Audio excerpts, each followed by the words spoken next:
Fire from both sides as he rolls out the latest iteration of his immigration plans. His efforts to clarify that position, risking the alienation of his most ardent fans. We'll show it to you in a second. Sarah Huckabee Sanders is senior advisor to the Trump campaign. Sarah, welcome. Good to have you here this morning.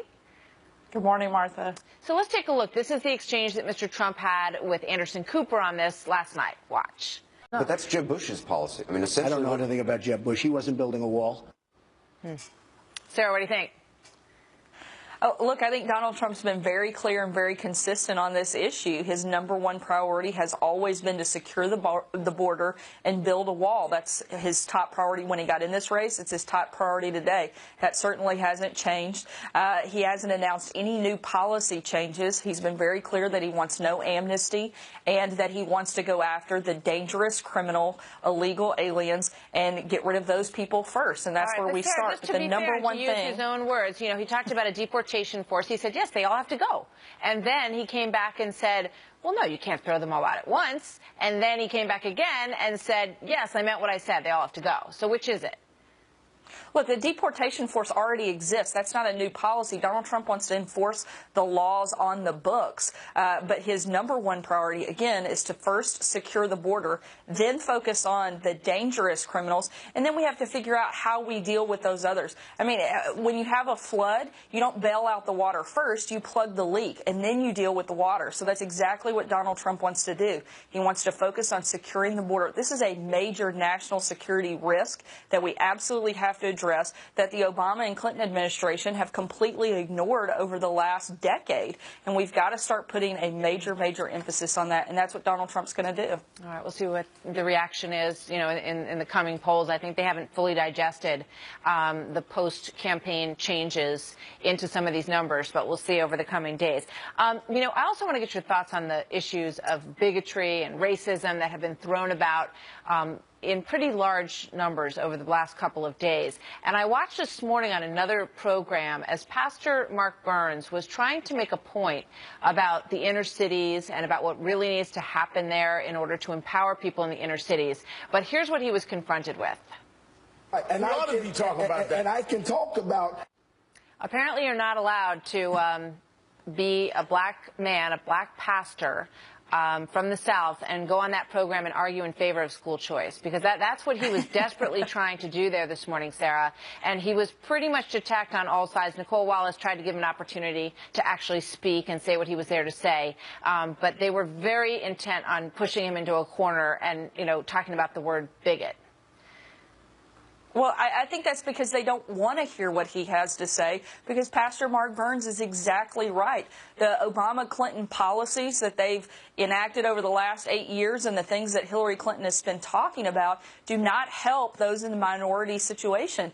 And the policies that Donald Trump wants to enact would create jobs for all Americans. And we've seen how the policies over the last 8 years have certainly not changed the inner cities. As Donald Trump has said, they're worse than they've ever been. And we should be looking for new ways to create opportunity for all Americans. And that's exactly what Donald Trump wants to do. And that's exactly what Pastor Mark Burns was trying to talk about. And that's why they don't want to listen, is because they don't want people to know that. So here's the problem. When he stands up, you know, in front of a large crowd and says, Hillary Clinton's a bigot, right? He has to know that what's going to get grabbed is that part of the soundbite, right? And then he went on to say, because I listened to the whole speech, he went on to talk about how to deny inner city kids school choice and charter school options is discriminating against them, which is an important point that could be debated policy-wise. But it doesn't get picked up because he's screaming, you know, Hillary Clinton's a bigot, and that's the only thing that they want to press, obviously, to press Pastor Burns on. Do you have a problem with that?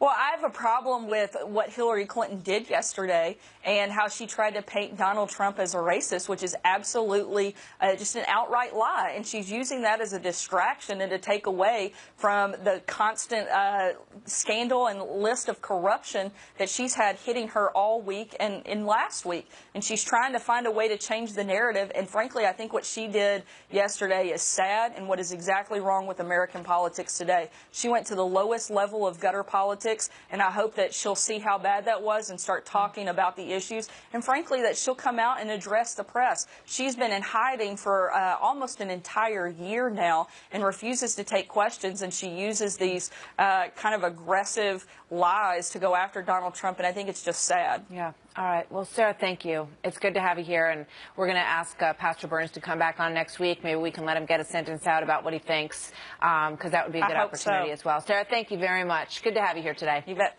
Thank you. The founder of WikiLeaks attacking the media for what he calls a, quote, incredible politicalization of the coverage of the presidential election. Julian Assange saying his organization has no bias when it comes to digging up dirt on the presidential nominees. WikiLeaks, as you might remember, was behind the leak of those DNC emails that led to the resignation of Chairwoman Debbie Wasserman Schultz. Assange says he doubts other media outlets would have released that information. If we have good information on Trump, we publish that. If we have good information on Hillary, the Democrats, we publish that. You know, I would like to believe that no media organization in the United States would not have published the DNC emails. But I don't think that's true, actually. I think MSNBC wouldn't have published them. I think the New York Times wouldn't have published most of them. And that's sad. It's an incredible politicization in this election of the media. Molly Hemingway is a senior editor with The Federalist. Julie Rudzinski, Fox News contributor and Democratic strategist. Ladies, nice to see you. Thanks for being here. We'll put aside the rich irony of Julian Assange criticizing the impartiality of the media for a moment. Molly, does he have a point, though? I think he actually does have a point. Just this week, the New York Times withheld information that would hurt their favorite candidate, Hillary Clinton. They subscribed to the Associated Press, but they didn't put in their paper the Associated Press report that shows that while she was Secretary of State, Hillary Clinton held so many of her meetings with donors to the Clinton Foundation. It's a huge story and one that the New York Times didn't put in there. This is part of a pattern. So it's a problem. In fairness, Julie, though, the New York Times and MSNBC both covered the DNC leaked emails there leading up to the convention and were a big part of that story. They did, and I think what's priceless about Julian Assange being the messenger in this is, of course, that Julian Assange himself said that he does not want to see Hillary Clinton as president. It's very interesting to me that there happens to be no leaks whatsoever of the RNC of the Trump campaign. Suddenly there's only leaks of one side of the equation. Frankly, there should be no leaks of either side. He is a criminal who's holed up in an Ecuadorian embassy in London because he has to be extradited to Sweden, and he cannot be. He doesn't want to be. He's somebody who had a TV show hosted on Russia Today, which is funded by Vladimir Putin, who we all think is behind these leaks. Right. So Julian Assange is not only not the right messenger in this, he's an agenda-driven messenger. And it's priceless to me that he's even getting any airtime for somebody who really should be in prison, not just for what he's been accused of by the Swedish, but for hacking, which is, last time I checked, is against the law or accepting hacking information. And there's also a point of sort of who's behind Julian Assange. Is he Mr. Altruistic who's just Vladimir out Putin. there? Right. Well, okay, to that end, here where we go. We're going to put up a picture of Seth Rich. He was a DNC staffer who was murdered in Washington, D.C. early in the morning, about 4 a.m. Julian Assange comes out and puts out a $20,000 reward for information leading to the arrest of his killers. And a lot of people have taken that to mean Julian Assange telegraphing that Seth Rich was his source, which would then take the heat off Vladimir Putin and the Russians. Molly, you take Assange at face value that this is his source, or is this a false flag operation by the master of disinformation, Vladimir Putin? There's a lot of conspiracy theorizing going on both sides. People claiming that Russia is involved, even though there's not actual evidence of Russian involvement. People trying to say that this murder of a Democratic employee in a very bad part of town in Washington, D.C. is clearly related to the WikiLeaks link. It's all speculation. And it's really funny, actually, that Democrats have suddenly decided that Julian Assange is this huge threat when he was hurting the Bush administration with his leaks. He was such a hero to everyone. And now all of a sudden people say, oh, maybe there's a problem with this kind of release. As a Democrat, for one, I'm sorry, let me just say that when he was hurting the Bush administration, I felt the same way. Hacking is unacceptable under any circumstances. Julie, I will say there's been pretty significant evidence that the Russians are behind this, so let's not pretend it's a conspiracy theory. All right, ladies, thank you very much. We'll see what Assange delivers on next. Thanks. So the Trump campaign now firing back after Hillary Clinton branded him and his supporters racists. Both sides ramping up everything. It's getting pretty fiery on the campaign trail in these August days as we say good morning to you. I'm Martha McCallum, live in America's Newsroom. TGIF, happy Friday. You too. Nice to be with you. Good morning. Good morning, everyone. I'm Leland Vittert in for Bill Hemmer. Clinton coming out really strong against Trump, saying he's spreading a racist philosophy. But Trump saying that line of attack is just more of the same from Democrats. Donald Trump has built his campaign on prejudice and paranoia. He is taking hate groups mainstream and helping a radical fringe take over the Republican Party. I'm going to accuse decent Americans who support this campaign, your campaign, of being racists, which we're not. It's the oldest play in the Democratic playbook. You're racist, you're racist, you're racist. They keep saying it. You're racist. It's a tired, disgusting argument. Peter Ducey live at Trump Tower in New York City. That was last night. Peter, what is the word from the Trump campaign this morning? Leland, the Trump campaign says they think they are living rent-free in Hillary Clinton's head, so that could be why, instead of spending more time talking about her own policy proposals, she is devoting so much time on the stump to accusing Mr. Trump of catering to Klansmen. The reason a lot of Klan members like Donald Trump is because a lot of what he believes, we believe in.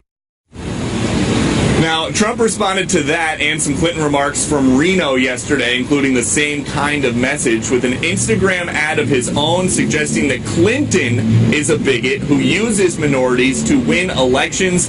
Trump also returned fire on Twitter saying, quote, Hillary Clinton only knows how to make a speech when it is a hit on me. No policy and always very short. Stamina. Media gives her a pass. And stamina is something the Trump campaign manager Kellyanne Conway is talking about now, too.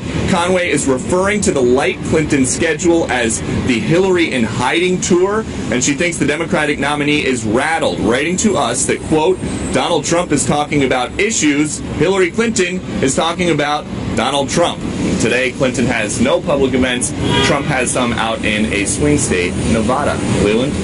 Well, and one of those big issues that Donald Trump has been talking about, Peter, is immigration, and some call it an evolving stance, some call it a softening, some call it a flip-flopping. Any more from Trump on where he stands on this now? There is some new word, and it's just that Mr. Trump is saying he does not think his position on people who entered this country illegally and then stayed has softened at all. And Trump says he is going to roll out some new details with specifics of his immigration policy in a speech in a week. Leland. All right, we'll wait for that. Thanks, Peter. So let's get more on the race and where it stands now with Shelby Holliday, senior video reporter. The new polls, the Quinnipiac poll, which we can put up on the screen, 51-41, Hillary Clinton over Donald Trump, and that was August 18-24. So that's one of the first ones that we've seen that's after he sort of took this big shakeup. Exactly. Yeah, exactly. And this is not where Donald Trump wants to be, down double digits in the polls just 3 months before the election. And if you dig into some of the details of this poll, things are not looking good for Donald Trump. He's losing independents. He's losing white college-educated voters, which by a slim margin, but that's a key base of the Republican Party. You know, he doesn't win enough men to make up for Hillary's lead with women. He hasn't consolidated his base, so he has a lot of work to do, and that's part of the reason we're seeing him make this 11th hour appeal to minority voters, hitting the road and going out to talk to some black communities in the coming days. Absolutely. More on that coming up. I want to show a montage of him going after the foundation, which is also what his detractors, his supporters who were unhappy, basically have argued that he wasn't going after her in an effective enough way. So here's what he's doing on that front.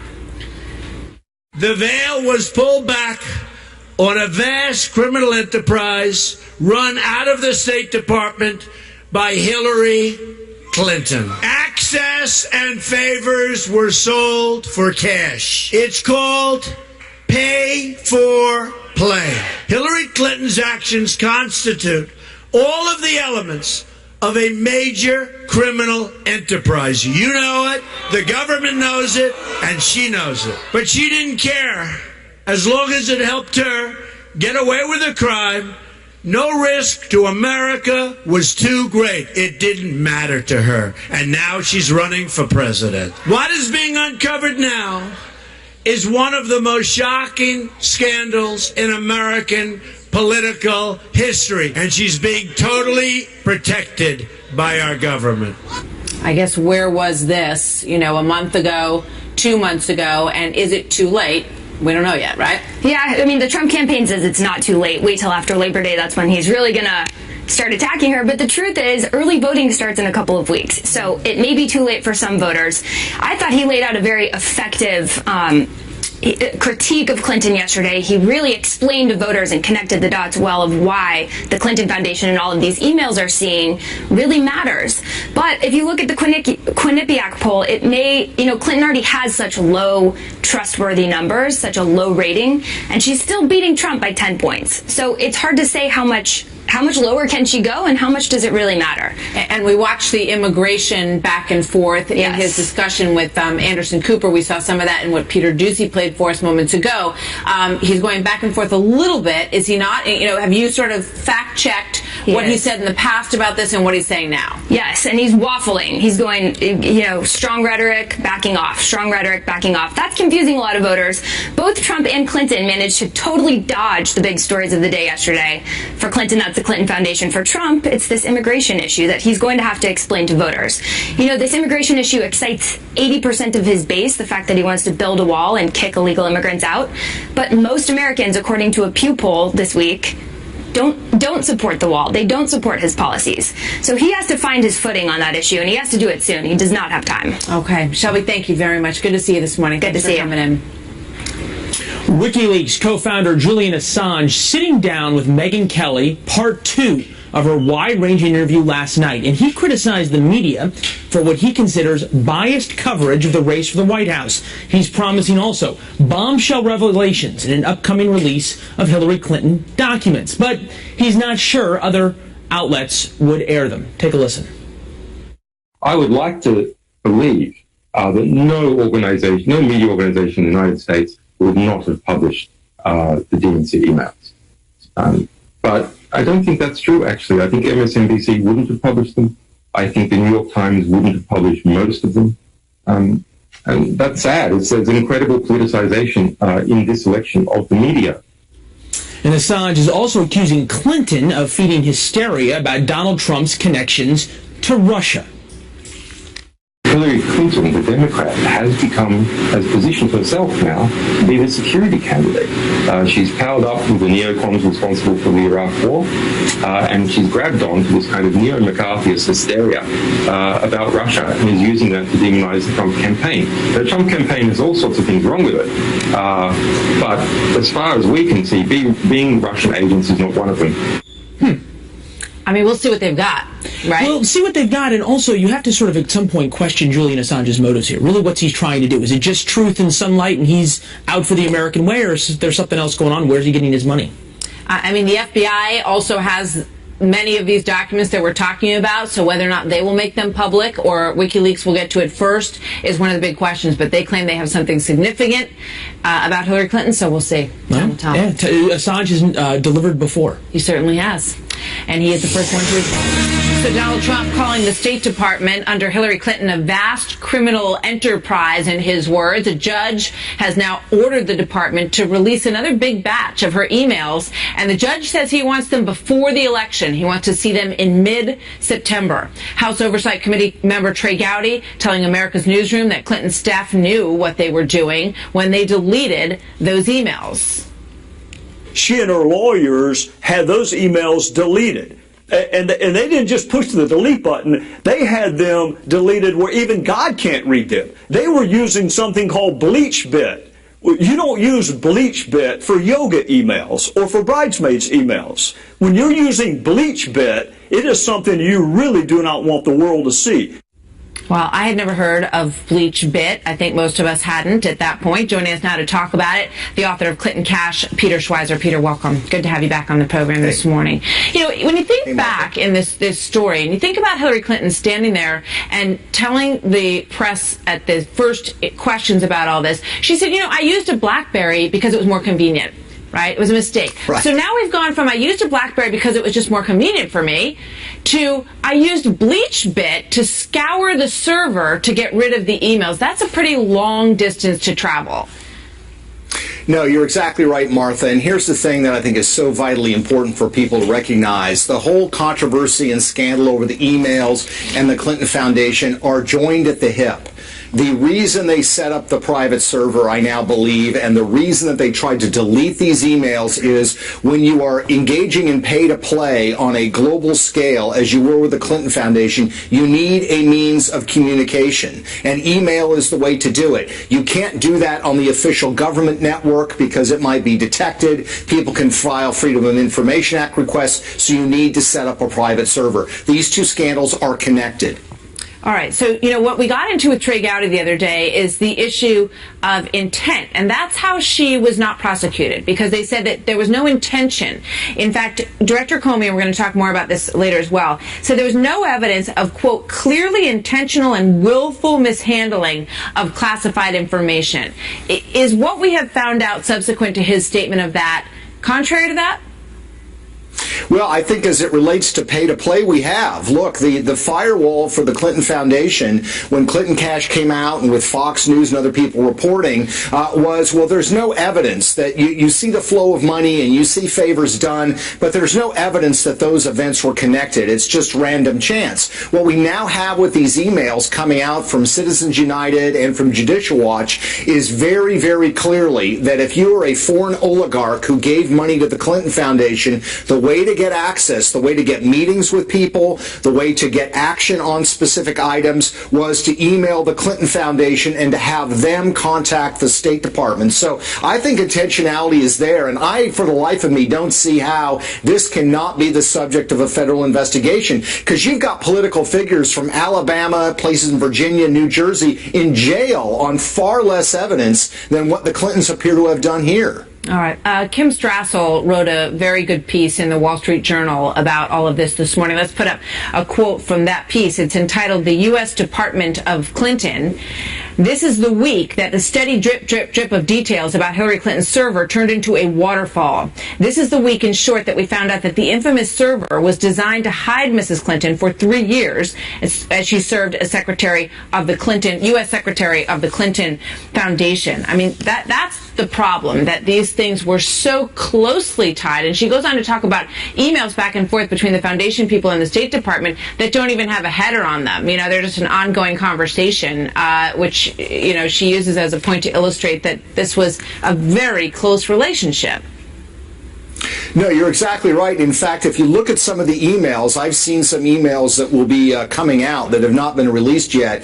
If you look at those emails, they have certain categories, category red, category green, category yellow. Those relating to favors wanted by the Clinton Foundation or by their donors, and those requests going to the State Department are category red, which appears to be the highest priority. So they had a very sophisticated means of communication, and this was not, as I think she points out in the column, this was not just a case of a couple of favors being asked. There is a torrent of communication between the State Department and the Clinton Foundation, and Hillary Clinton, in her testimony before the Senate Foreign Relations Committee to take the job, and in a written agreement with Barack Obama that she committed to, she said that there would be no interaction between the Clinton Foundation and the State Department. They blew that completely out of the water. Which goes to the answer to the question, perhaps, which Charles Krauthammer claims was never answered. Why did you set up a server at your home? I mean, that what you just said is likely the answer to that question, right? Yeah, that's right. And it is a server that had previously been used by the Clinton Foundation. I mean, so you not only have the reality of these two entities connected, you have the very device itself was a Clinton Foundation server that became a server used for these purposes. Look, I don't see how the Department of Justice can just sit by, but they're going to for political reasons. This cries out for an independent prosecutor to look at this, somebody with subpoena power that can force people to sit down and answer questions, that can subpoena records, and that can look at emails we haven't even seen. This has to be done. This goes to the very integrity of our political leadership and how and why they make decisions. I mean, there are a lot of people in the FBI and the Justice Department, obviously, who have a lot of integrity and who believe that everyone should be treated equally under the law. So somewhere above them is the message that these things are not to be pursued. And that is what we need to find the end of in terms of this investigation. And it remains a big question. Peter Schweizer, thank you very much. Good to have you with us today. Thank you, Martha. Hillary Clinton and Donald Trump trading jabs on accusations of racism. The Democrat repeatedly accusing her Republican rival of spreading what she calls a dangerous philosophy. A man with a long history of racial discrimination who traffics in dark conspiracy theories drawn from the pages of supermarket tabloids and the far dark reaches of the internet should never run our government or command our military. All right, and Trump firing back with this. Fox News political analyst and author of We the People, Mercedes Schlapp, Fox News contributor, former media spokeswoman for President George W. Bush. Happy Friday, guys. Nice to have you with us. Happy Friday. All right, good morning. Juan, you think about these words, racist and bigot. They are some of the ugliest, nastiest things to be called in the English language, to say about somebody. Now you have presidential candidates, their party's nominees, throwing them around like they're nothing. Have we gotten something wrong here? Well, I agree with you, Leland. It's an ugly word, and I think lots of people, and especially among conservatives, don't like it, don't want it, have made it clear that is not part of what the Republican Party conservative principles stand for. But we have a history here with Donald Trump, and it's becoming pretty ripe. I mean, obviously, Paul Ryan, the Speaker of the House, has said that his views of Judge Curiel when he said that a man of Mexican heritage can't be a fair judge was a textbook case of racism.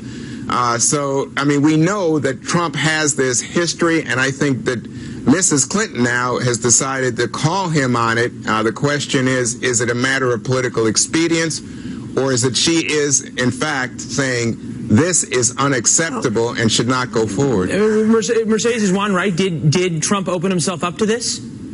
Well, I think Hillary Clinton has decided that she is going to go down this very dangerous path of accusing someone of being racist and basically inferring that his Trump supporters are racist. I mean, I think that is just so disturbing to decide that using that word so freely and attacking Donald Trump, and even that video, come on, Juan, that was really, they went way too far, the Hillary campaign, by pushing forward a video connecting the white supremacy movement to Donald Trump. I mean, we could then go down the alley of saying that it was Hillary Clinton who endorsed former KKK member Senator Robert Byrd. It's just, I find that this is not the discussion that we need to be having in America in terms of pointing the finger, and for Hillary Clinton to have this pivot of saying we're going down this racist route, I think is incredibly disturbing. But Mercedes, the reality is at this moment that you have a David Duke saying to his supporters, you're a traitor to the white race. Hang on. You're a traitor to the white race unless you vote for Trump. That is a total racial appeal but Trump has in this moment, in this campaign. Trump has disavowed racism. I mean, he was one of them calling to take down the Confederate flag in South Carolina. I'm going to tell you, Mercedes, he has a history, a personal history. And I think when you spoke of the video, what impressed me about the video was there was exact, precise citation by the Clinton campaign of acts by Donald Trump that people perceive to have racial content, including the tweeting that, most murders of white people are responsible are due to black people. He's employed hundreds of minorities in his organization. Some of his leaders in his organization are African American, Hispanic, and women. And so I just think that to go down this route for Hillary Clinton, it's the dirtiest tactics of politics. I think that it helps to make sure we don't talk about the other issues like the scandals with the Clinton Foundation, and also, more importantly, policy issues of how we can uplift so many of these minority communities that we have seen have failed under Democratic leadership in so many inner cities. You guys hardly need me here. It's great. No, I'm all for Mercedes' point that you need uplift. We need policies that would actually work. Positive messages that we're not getting. But I don't. Go ahead, Leland. Mercedes makes a very good point that it lost in this conversation of racist and bigot and all these other kinds of things are all the policies that could help the people that so badly needed across this country. And to that end, we're 10 weeks roughly away from the election, and we're already calling people racist and bigots, or at least the candidates are. Where does this go from here? I mean, we've hit rock bottom. Do we start digging? What happens? Well, I think clearly Donald Trump intends to continue his campaign of saying, I have a better approach. What can you lose to the black community, to Hispanics?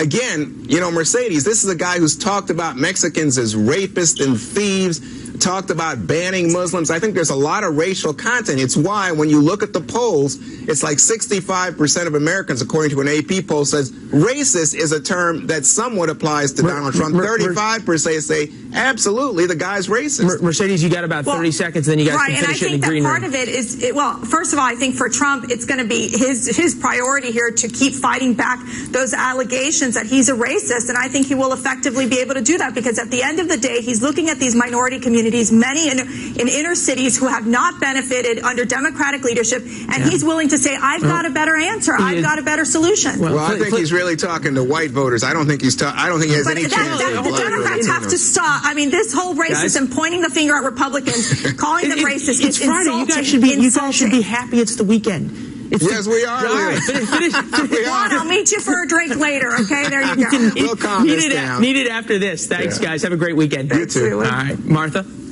So there are new questions about how the FBI questioned Hillary Clinton when they sat down with her and investigated her.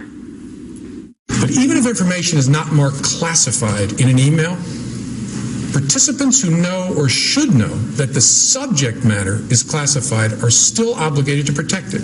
All right, so that was clear. But classified information was, as we now know, found on the server. So critics believe that she was not indicted because of a lack of intent that the FBI was urged not to ask about.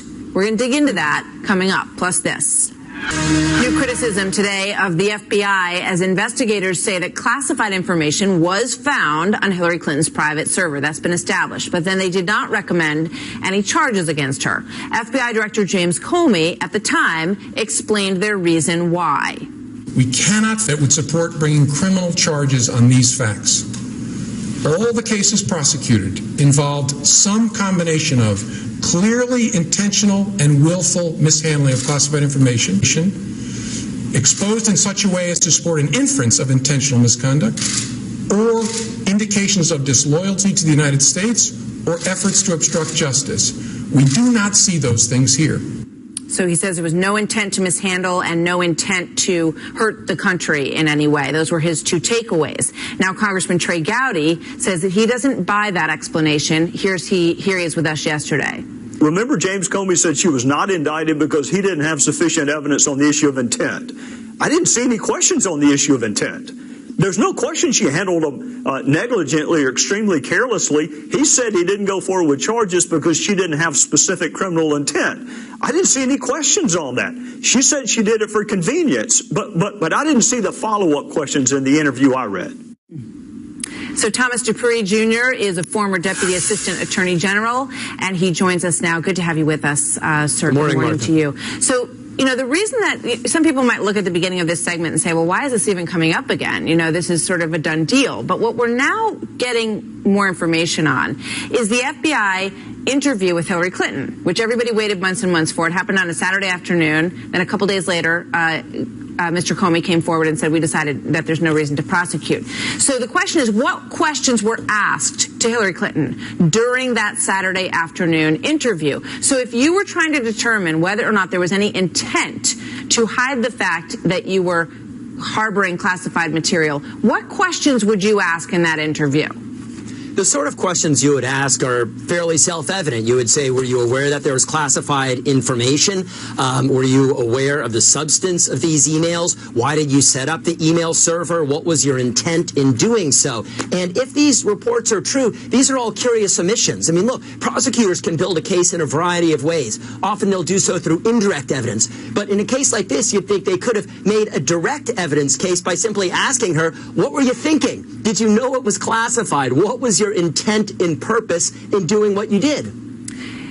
So the main question, it seems to me, from what you're saying and what Chairman Gowdy told me yesterday, is why did you set up the server in the first place? What was the motivation? Why, unlike other former secretaries of state or government officials, why did you establish your own server to do state business on, correct? That is correct. That's certainly one thing you want to get into, is what was the motive in this very unusual, unique setup. Another question is, were you aware of the substance of the emails? We all know that just because something isn't marked with a big classified banner doesn't mean you can distribute it or make it publicly available at will. And so I think there are a lot of questions that could have been asked, but from what we're hearing may not have been asked, about what Secretary Clinton knew at the time she engaged in all of this activity. Right. So we need to find out what happened in the FBI interview, exactly how they questioned her, and whether or not they tried to figure out what her intent was, because the reason for not pressing charges was that there was no intent. So when I look back at an exchange between Mr. Comey, who came before the Congressional Committee very easily just a couple days after he said this, Chairman Gowdy talked to him about how you prove intent. And he said, you would prove intent, this is Gowdy, by showing the jury evidence of a complex scheme that was designed for the purpose of concealing the public record. Do you agree with that? I do agree with that. I think that's one way you could show intent. And look, I think what's going on here is I think there's a sense among the American public that people need to be reassured that this was a serious, thoughtful, thorough, neutral, independent investigation. And there are all these circumstances surrounding what happened, the mysterious meeting between former President Clinton and the Attorney General on the airplane, that I think call into question exactly what went on behind the scenes. And for that reason, I think it was helpful for Comey to turn over a lot of these investigatory materials to Congress. I think another step he might strongly consider is whether it's possible to make some of this information public, to let the people look at what was asked, what the secretary said, just so they're reassured that this was a fair, neutral process. Okay, so as citizens of this country, does everyone have a right to see the transcript from the interview? There's no transcript, actually. There are notes that the FBI took while they questioned her. Do we have the right to see that information? You know, I wouldn't go so far, Martha, as to say that we have a right to see it, because certainly there are all sorts of criminal investigations where you don't make the what went on behind the scenes public. But I think in this case, given the circumstances and given the high public interest and importance in what's going on, I think it would be helpful and I think it would be sensible for them to make more information public. All right. Very interesting. We'll keep digging on this. Thank you so much, Tom Dupree. Good to have you with us today. Thank you. Thanks, Martha. The race for the White House is getting down and dirty at this point as the campaign starts slinging political mud before Labor Day. Donald Trump firing back after the Clinton campaign rolls out the R word, attempting to tar Donald Trump and his followers as racists. So how's that going to go over? Welcome, everybody. Brand new hour now of America's Newsroom. I'm Martha McCallum. Nice to be with you. Nice to be with you at home on this Friday. I'm Leland Vittert in for Bill Hemmer. Donald Trump digging in and fighting back, calling Clinton the real racist and reminding everyone about her past use of the racially charged term super predators. Trump now raising the ante, calling her a bigot. Chris Wallace, anchor of Fox News Sunday, joins us now. Good morning, Chris. Good to see you this morning. Morning to you. So you've seen over the past 24 hours sort of where this has gone. What do you think about it? Well, look, as you pointed out, we're not even to Labor Day yet. We're not even to the unofficial start of the campaign, and we're already throwing around the racist and bigot words. We knew this was going to be an extremely negative campaign. You've got two highly unpopular candidates. Hillary Clinton would be the most unpopular major party nominee in history, except Donald Trump is even more unpopular, has higher unfavorables. And the political playbook says if people don't like you, you got to make them hate the opponent. opponent even more, but for it to get this low, this dirty, this early, it only makes you wonder what the next 10 weeks are going to be like. Yeah. When in that soundbite, and when you listen to the speech that he gave about calling her a bigot, he went on to sort of explain it, and I think he was getting at it there, but, as is typical, he doesn't always just sort of get to the point that he gets to further down. He talks about things like school choice, and he believes that robbing kids in the inner city of a choice to go to the best school or to go to a charter school is discriminating against those children when other children get choices that they don't get. But, Chris, when it feels like the campaign is sort of getting more focused, he lashes out with these words, and then the word gets all the attention, and the message perhaps gets lost. Well, yeah, that's right. I think he's an infinitely more disciplined candidate over the last 2 weeks than he has been over the last year. And I don't know if that's Kellyanne Conway, his new campaign manager, or Steve Bannon, or Donald Trump just facing very negative polls and feeling he's got to tighten up his act. But you're right. Oftentimes the words take over, the rhetoric takes over instead of the substance of the policy. I think it was a smart thing for Trump to do, to go after her, because he knew that she was going to make this speech yesterday where she was going to basically say he has turned the Republican Party into a conservative fringe group, the so-called alt-right, and to make hate groups mainstream. So he was trying to preempt that with his attack on her. But she's on firmer ground than he is when it gets to this discussion. I think if you were going to say, look, just look at where the African-American vote or the Hispanic vote is, overwhelmingly by margins of 8 or 9 to 1, people favor her over him. Yeah. So it's going to be a tough case for him to make, but probably worth his making it. And as you say, to make it more on policy grounds, that the Democrats and liberals, Ben Carson. So you have that. I was going to say, once you go to the sheets and the Ku Klux Klan, where do you go from there? Interestingly enough, this isn't just a fight over people of color. This is also a fight over whites. And by that I mean Trump may know that historically Republican candidates do not do very well in the African-American community. He could hope to make it 10% rather than 2%. But the real push I suspect he's making is for moderate whites, suburban women who are traditionally Republican but may feel that Trump is too divisive, independents who might be somewhat disposed to voting for a Republican but feel the same way about Trump. To a large degree, I think he's trying to appeal to them, saying that I've got a plan, that I'm more inclusive, that I'm going to go into the inner city. Whether he's able to convince African Americans, and I mean, remember, this goes all the way back to the birther movement when Trump, back in Barack Obama's first term, was questioning whether or not he was really an American. There are a lot of African Americans who take that very personally and feel that was Trump somehow trying to marginalize or ostracize Barack Obama. That's not the kind of thing they forget. You make a great point in terms of who he's aiming at with this. And women voters in the suburbs of Philadelphia and elsewhere in these battleground states are people that he has perhaps lost traction with, according to the polls. And the immigration softening would also be aimed at them. You think so, Chris?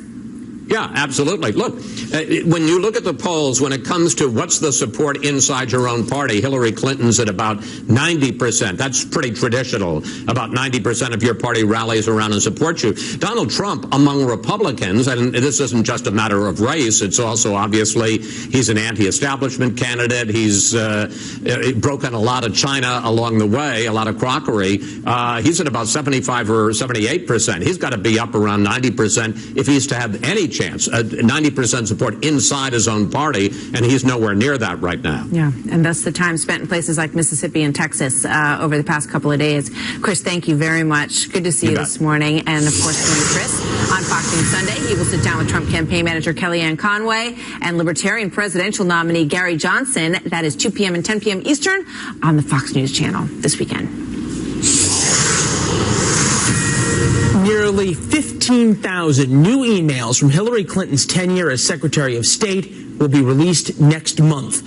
A federal judge yesterday ordering the State Department to start releasing the documents by mid-September. Peter Schweizer, author of Clinton Cash, told us in the last hour the emails and pay-for-play allegations are all connected.